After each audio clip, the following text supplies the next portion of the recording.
Hello, welcome back to Waku Gardens. I want to share with you how I get started with my seeds. I lay out my packets, my seed cups, and I have my seed starting mix that I wet with warm water, my paper towels. I'm ready and I'm good to go.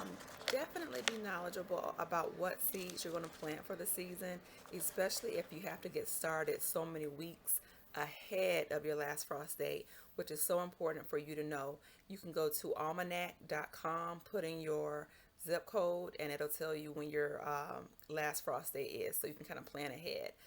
In this particular video, I'm planting ground cherries, which I'm really excited about. Didn't know anything about ground cherries until I saw Homestead Heart in her garden eating ground cherries. So I'm pretty excited.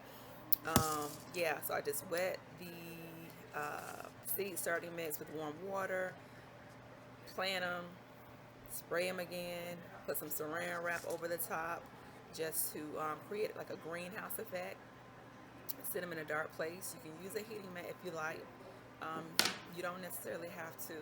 Once a seedling begins to grow and emerge, then go ahead and put it under some heat lamps. Put it, a few inches under the heat lamp so they won't get leggy. And I just want to show you all how quick and easy it is just to get started, be done, and grow up. You know what I'm saying? And it took me less time to really get started with these seeds uh, than it was within it for anything else. I think it took me more time to pick up the seeds off the table. As y'all can see, I was struggling, and more time to clean up after the fact. So it's pretty easy. I just want to encourage you all to grow your own food, grow up, and just keep going. I've got several seeds that I have to plant. So wish me luck.